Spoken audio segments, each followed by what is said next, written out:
Transfórmame, conviérteme,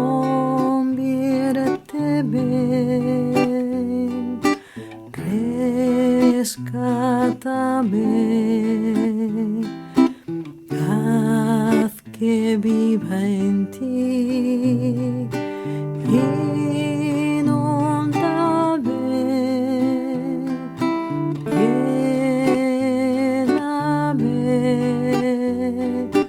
ilumíname,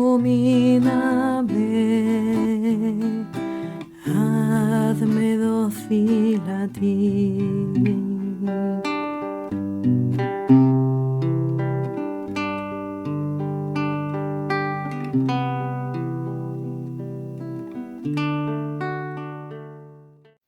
Muy buenas tardes. Iniciamos el retiro de Adviento del Centro de Espiritualidad de los Misioneros Paules. El retiro estará iluminado por esta charla que he titulado El Adviento, tiempo para el Dios de las sorpresas. Estamos ya en un nuevo tiempo litúrgico. La Iglesia nos invita a vivir el tiempo de Adviento como un espacio privilegiado para ahondar en la presencia de Dios en nuestra vida y preparar así el corazón para la fiesta del Dios hecho carne, de la llegada del Emmanuel, del Dios con nosotros.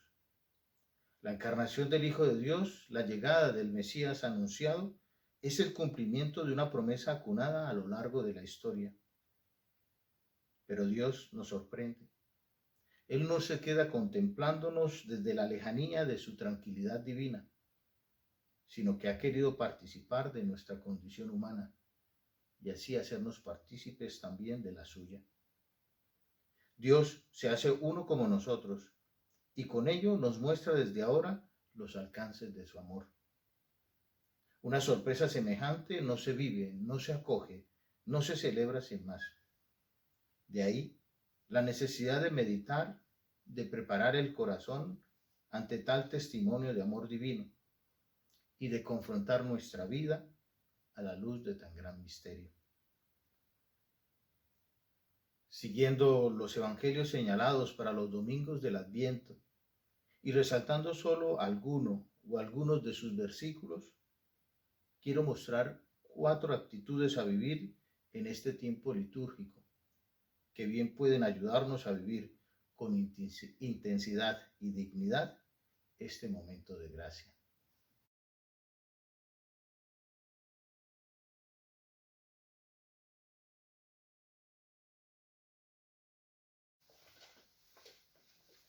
La primera de las actitudes la he titulado Atentos a la sorpresa de Dios, algo nuevo viene. He tomado el versículo de Marcos 13:37 del primer domingo de Adviento, que dice: Lo que os digo a vosotros, lo digo a todos, velad. Dice el Papa Francisco que los anuncios de Dios son siempre una sorpresa, porque nuestro Dios es el Dios de las sorpresas. Es así desde el inicio de la historia de la salvación, como cuando dice a Abraham: vete de tu tierra y anda. Siempre hay una sorpresa detrás de otra. Dios no sabe hacer un anuncio sin sorprendernos, y la sorpresa es aquella que te toca el corazón precisamente allí donde tú no lo esperas, dice el Papa. El Adviento es el tiempo que nos ayuda a prepararnos a la sorpresa de Dios, a la novedad de su presencia. Una sorpresa develada en la encarnación y recordada como el amor puro florecido en el tiempo que ha marcado de forma definitiva la historia de la humanidad. Una sorpresa que nos desconcierta y nos confronta, pero que sobre todo se hace camino de gracia, fuente de inspiración y novedad, y que da sentido a nuestra vida cotidiana. Una sorpresa, una novedad anhelada como plenitud futura, que alimenta nuestra esperanza y que estamos invitados a saber aguardar, a estar en vela, con las lámparas encendidas, con el corazón en las manos. Desde esta certeza que nos recuerda el Adviento, es como comprendemos que las sorpresas de Dios o el Dios de las sorpresas se abren camino en la realidad de todos los días. Una distinción fundamental de la manera como el creyente lee la realidad o está llamado a hacerla es sacarla del poder arbitrario de lo mágico, de una reducción que la encierra en una simple coyuntura sin conexiones. La realidad no es la obra del azar ni de la suerte, ni se reduce a una simple ocasión espontánea. La realidad es para el creyente el marco en donde Dios se hace promesa cumplida, sorpresa que lo desborda todo, desafío novedoso que abre horizontes. Una lectura de la realidad desde la fe transforma de forma radical y proyectiva la manera como la miramos, la acogemos y vivimos en ella.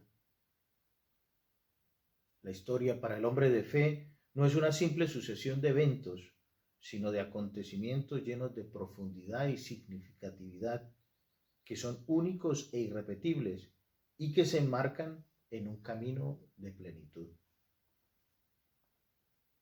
Razón por la cual, al llamarnos a estar en vela en este tiempo de Adviento la Iglesia, en el fondo nos está invitando a saber discernir la novedad de Dios, la sorpresa de Dios que sigue actuando en la realidad que vivimos. Estar atentos, estar en vela, es ante todo creer que Dios nos está comunicando la novedad de su amor en la entraña misma de la realidad que vivimos. El Adviento nos anima a descubrir la radical novedad del amor de Dios, pues si Dios se ha hecho carne, en consecuencia, toda la realidad humana y sus manifestaciones son lugares privilegiados para encontrarnos con su voluntad. La realidad está preñada de la novedad de Dios. De ahí que Dios sea el Dios de las sorpresas. Es por eso que el Papa Francisco, en Gaudete Exsultate, nos invita a pedir confiadamente el don del discernimiento. El Papa se pregunta cómo estar seguro de saber lo que Dios nos comunica y se responde que solo se puede lograr a través de un apropiado discernimiento. A este propósito dirá, ¿cómo saber si algo viene del Espíritu Santo o si su origen está en el espíritu del mundo o en el espíritu del diablo? La única forma es el discernimiento, que no supone solamente una buena capacidad de razonar o un sentido común, es también un don que hay que pedir. Si lo pedimos confiadamente al Espíritu Santo y al mismo tiempo nos esforzamos por desarrollarlo con la oración, la reflexión, la lectura y el buen consejo, seguramente podremos crecer en esta capacidad espiritual, concluye el Papa. Velar es, pues, discernir, estar atentos con una mirada esclarecida al amor de Dios que viene a nuestro encuentro en la realidad de todos los días y a descubrir así su novedad que florece, que todo lo ilumina y todo lo confronta. Velar, discernir, es aprender a leer los acontecimientos. Estar en vela hace parte de la escucha activa que nos pide la Iglesia en este tiempo de Adviento. Esta escucha activa, esta capacidad de discernimiento y de estar en vela, nos reclama buscar momentos de silencio fecundo, un silencio verdaderamente orante que serene la mente y el corazón y que deje ir floreciendo lo fundamental, que permita ir intuyendo los trazos de lo que Dios me pide hoy en mi vida. Esta escucha activa nos pide también una mayor interioridad reflexiva que ayude a poner entre paréntesis tantas palabras inútiles y superficiales que a diario escucho o digo, y a escuchar las palabras nuevas llenas de sorpresa y novedad que Dios me está dirigiendo desde el interior mismo de mi ser, desde el consejo oportuno o simplemente desde la sencillez de la vida de los pobres. Es bueno preguntarse al terminar esta primera actitud, ¿qué significaría para tu vida de hoy vivir este tiempo de Adviento con una actitud de escucha activa? ¿Aguardas alguna sorpresa de Dios en este tiempo?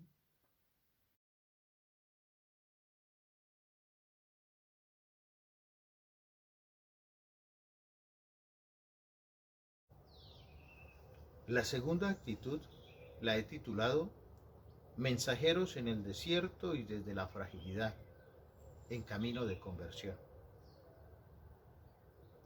Los versículos que he tomado del Evangelio de Marcos 1, 2, 3, del Evangelio del segundo domingo de Adviento.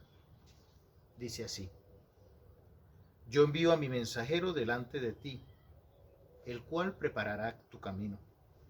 Voz del que grita en el desierto: preparad el camino del Señor, enderezad sus senderos.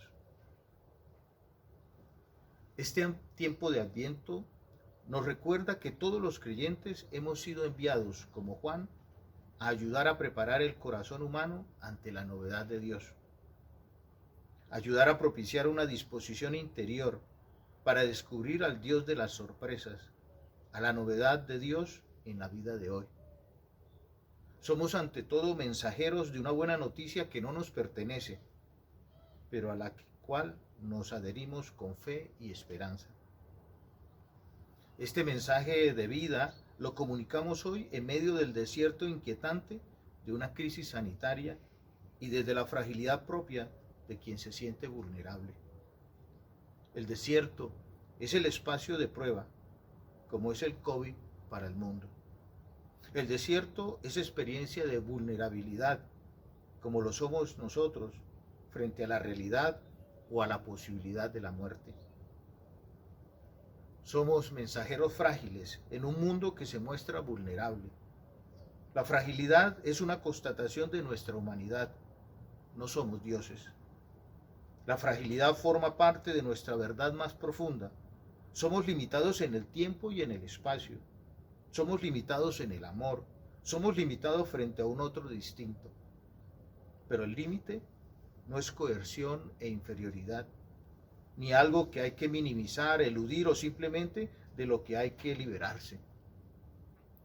La fragilidad no es absurdo o maldición. El Adviento nos ayuda a recordar que la fragilidad puede ser ante todo un horizonte, una posibilidad.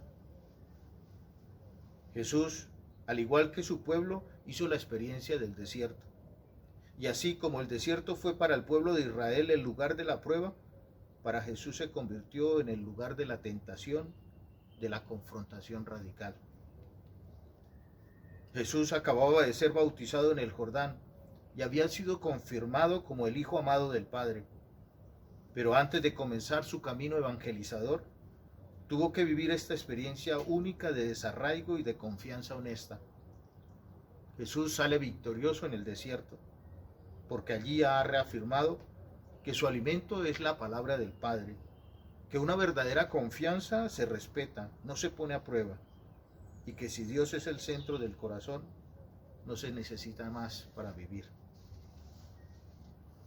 El Adviento nos recuerda que también nosotros somos mensajeros de la sorpresa de Dios, que estamos abocados a vivir en el desierto.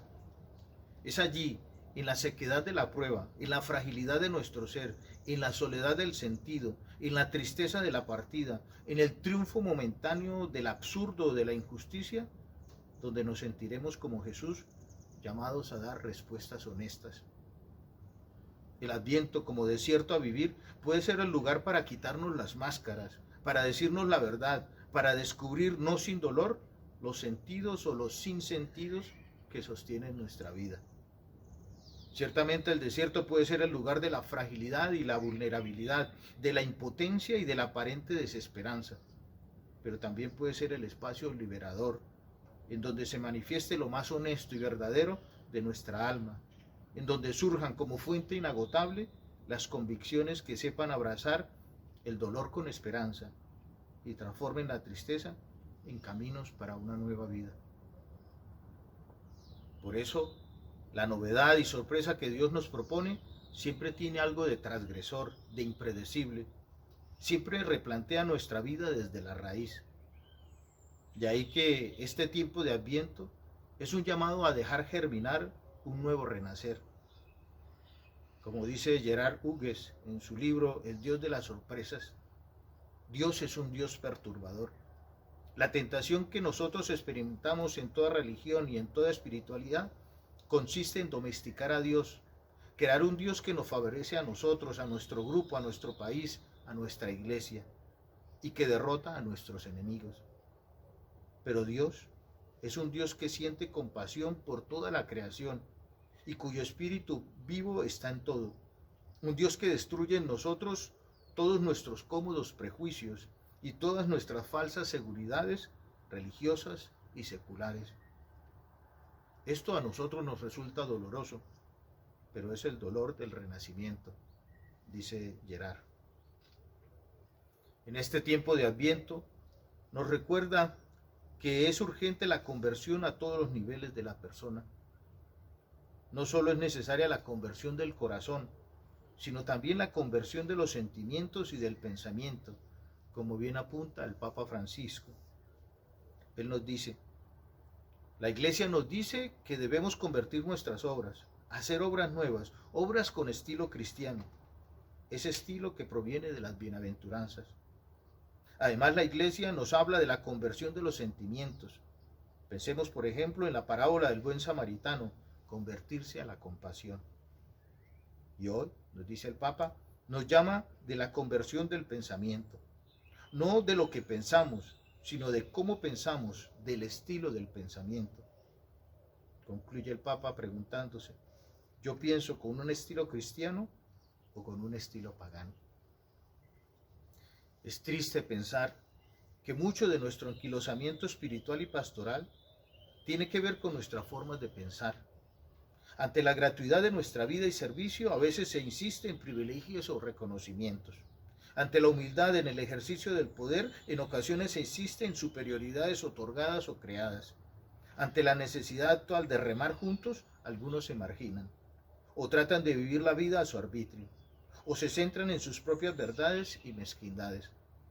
Ante el sacrificio y mortificación que traen los planes novedosos, algunos optan por encerrarse en el pasado glorioso que ya no es, o en la repetición de acciones que generan un cierto nerviosismo espiritual.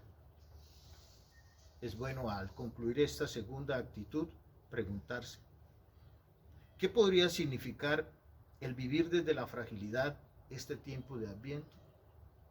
¿Cómo vivir la conversión del pensamiento de la que habla el Papa Francisco?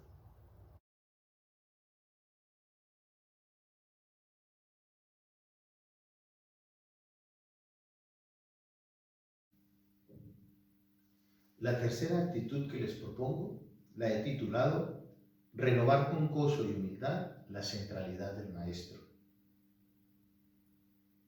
El versículo lo he tomado del Evangelio de San Juan, de la tercera semana de Adviento, Juan 1, 26, 27.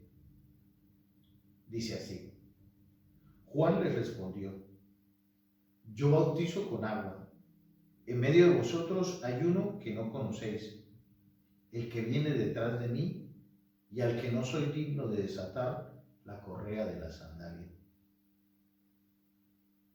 Una de las sorpresas de Dios, de su novedad constante, es que Él está viniendo continuamente.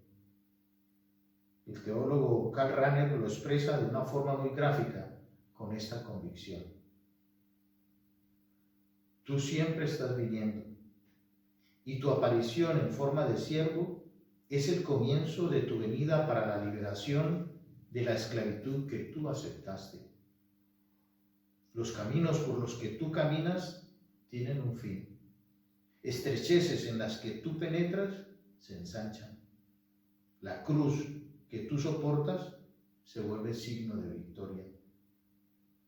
Propiamente no has venido, todavía estás llegando, dice Karl Rahner. Dios vino y sigue viniendo, y esa dinámica de su presencia se hace experiencia de vida para todo aquel que ha sido llamado y ha decidido seguirle. Dios vino y sigue viniendo en cada sacramento, en cada gesto de bondad, en cada valor que dignifica, en cada amor honesto y sacrificado, en cada sentido que trasciende, en cada rostro de misericordia, en cada profundidad alcanzada y en cada silencio lleno de fecundidad.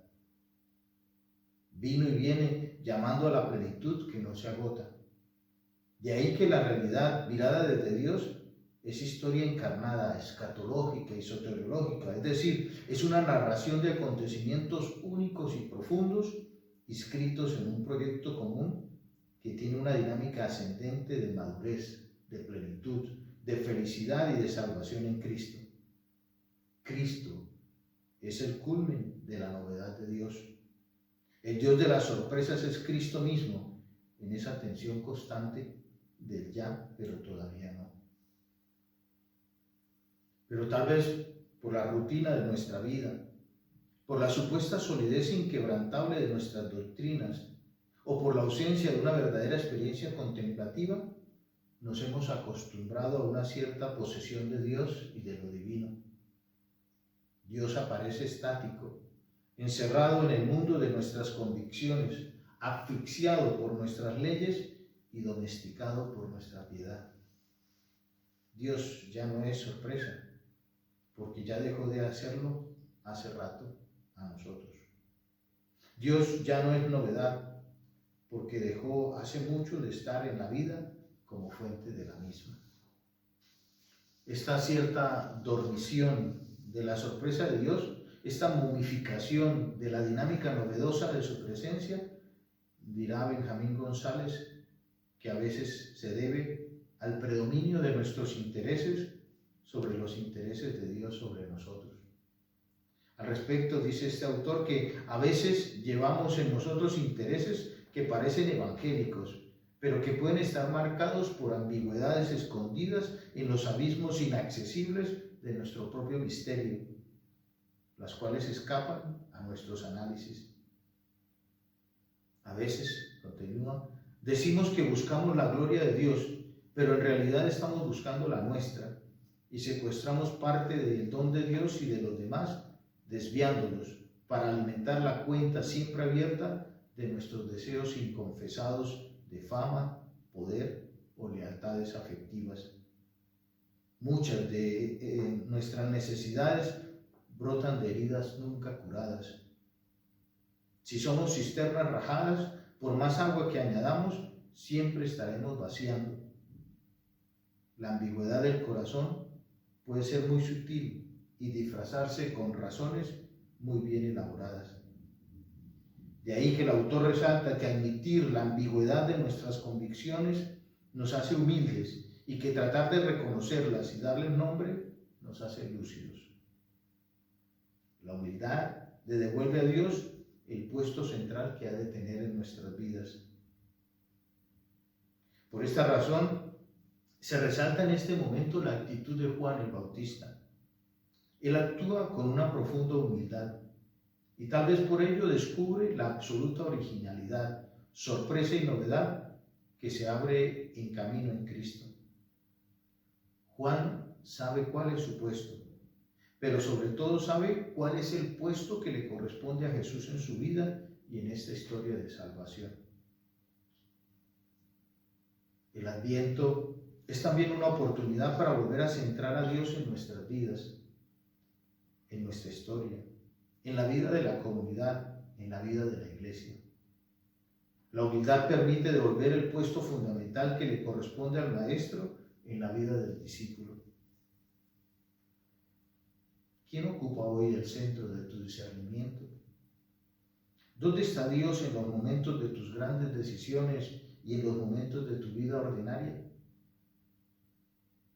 Te preguntas, como dice San Vicente, ¿qué haría Jesús en estos momentos? ¿O simplemente ya das por hechas las respuestas?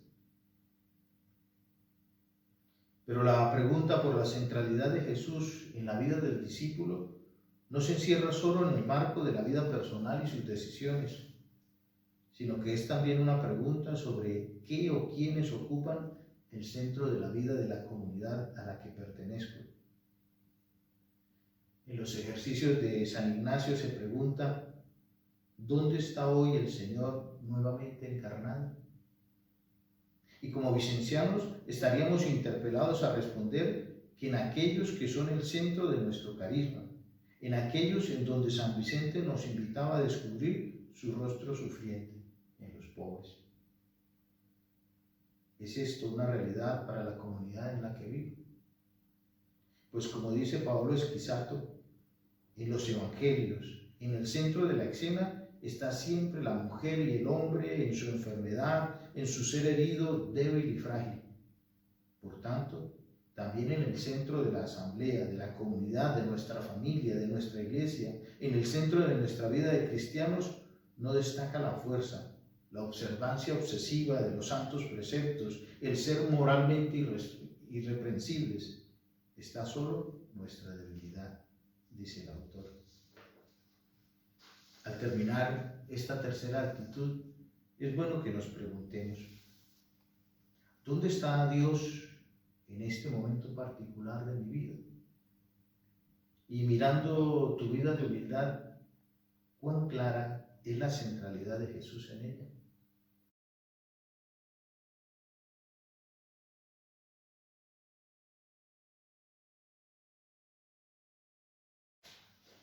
La cuarta actitud que les invito a reflexionar la he titulado La alegría de descubrirse en Dios y vivir en sus planes. Los versículos los he tomado del Evangelio de Lucas 1, 28, 38, del cuarto domingo de Adviento. El ángel, entrando en su presencia, dijo: Alégrate, llena de gracia, el Señor está contigo. María contestó: He aquí la esclava del Señor, hágase en mí según tu palabra. La alegría en María es signo de su llamada y de su manera de vivirla. En efecto, María recibe una noticia que viene de parte de un Dios que la ama con intensidad y que por lo tanto su designio de amor solo puede estar impregnado de gozo para aquella que lo escucha. Pero además, ese amor que la antecede es un amor que fecunda su vida y por eso se va a convertir en la razón de su propio amor, en la fuente de su propia manera de amar, en el sentido que busca su vida amante. Podríamos preguntarnos, ¿cuál es la alegría de María? La respuesta sería, Jesús es la alegría de María. En Él, ella ha descubierto el amor primero, que la ha amado por siempre.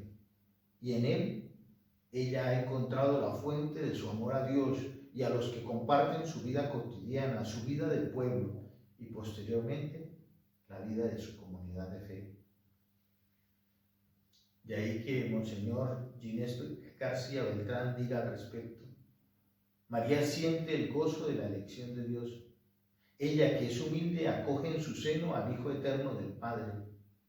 La humildad la hace alegrarse en Jesús. Y la fe del que confía en que con Dios nada puede faltar, la hace obediente para decir que sí.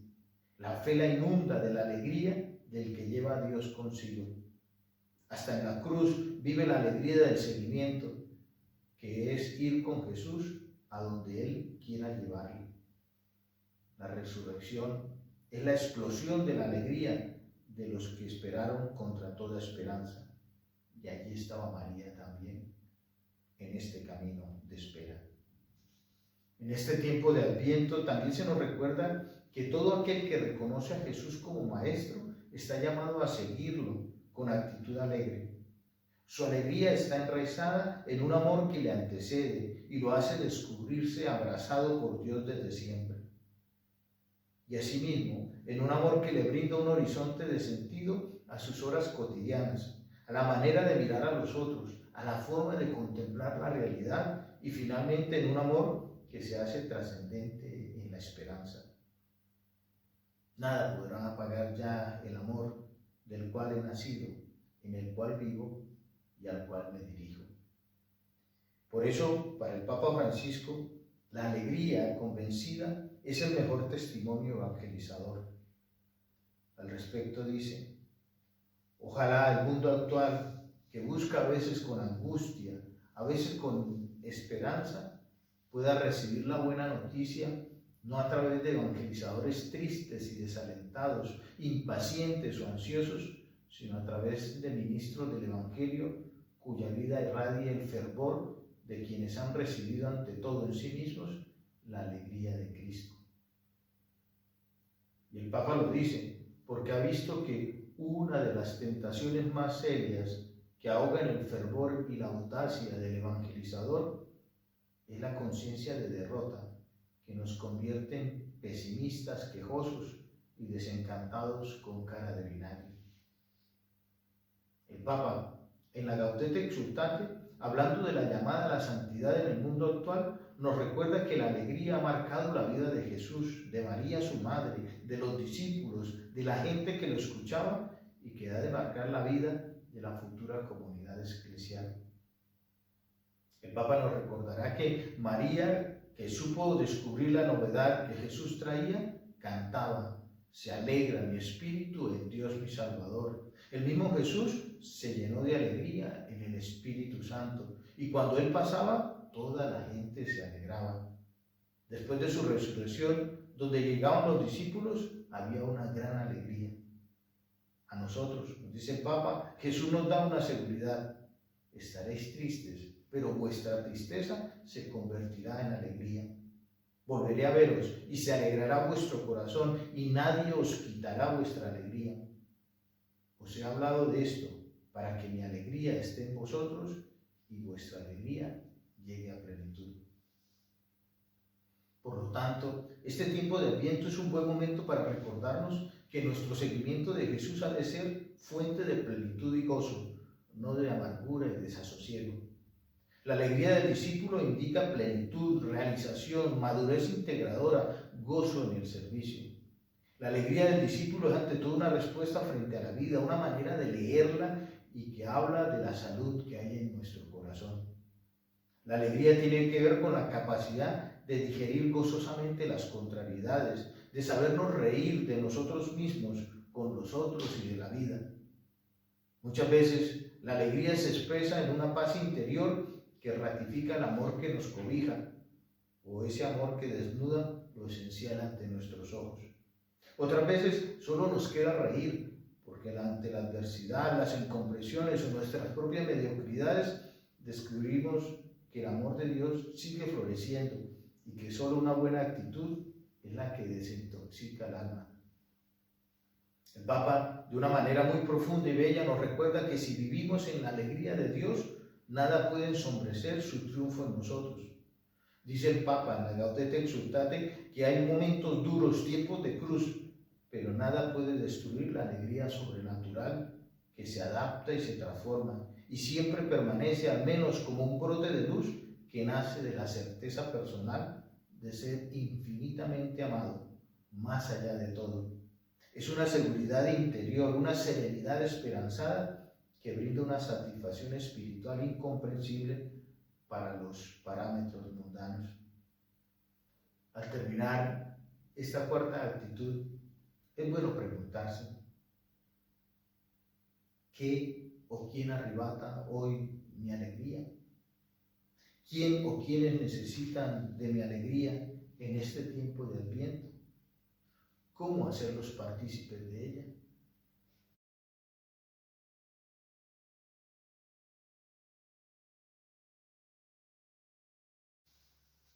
Podemos ir concluyendo esta charla de este día de retiro.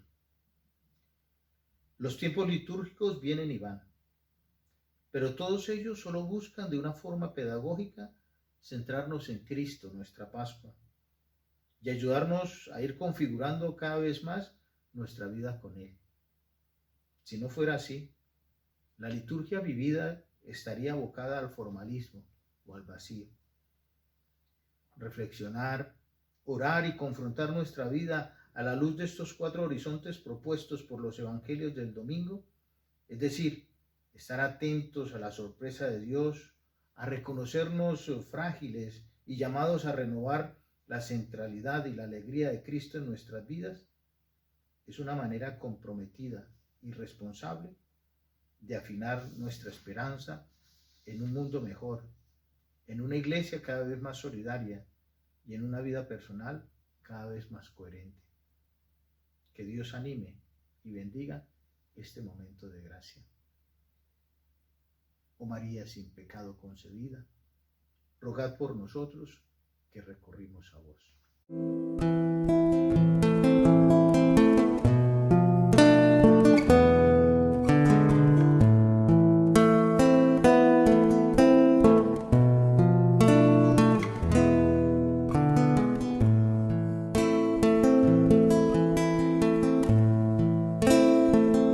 Esperando siempre,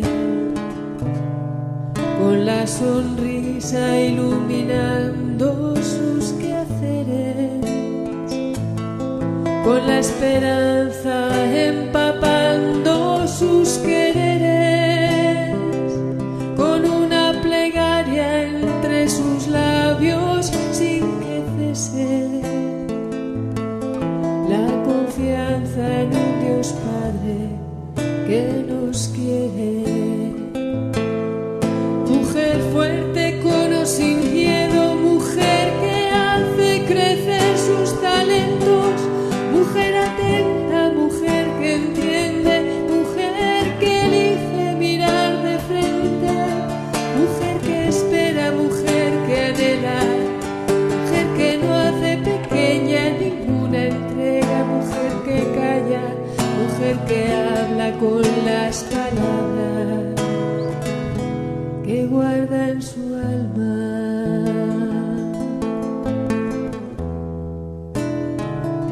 que guarda en su alma.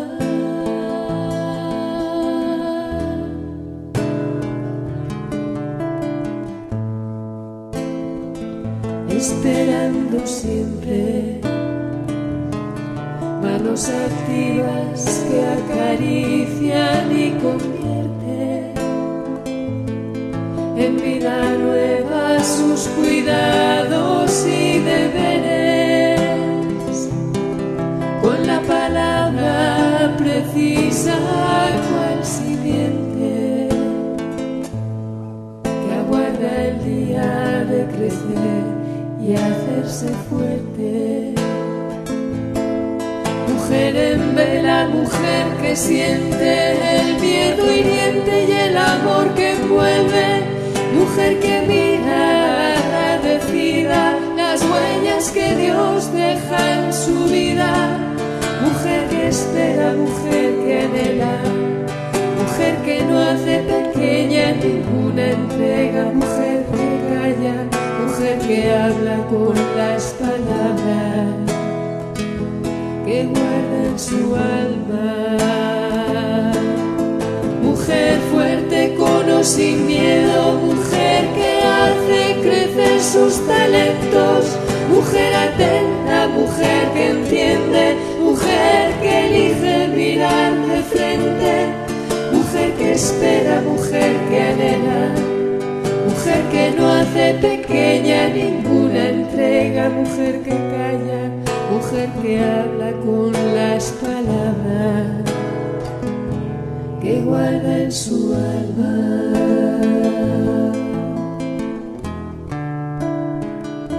que guarda en su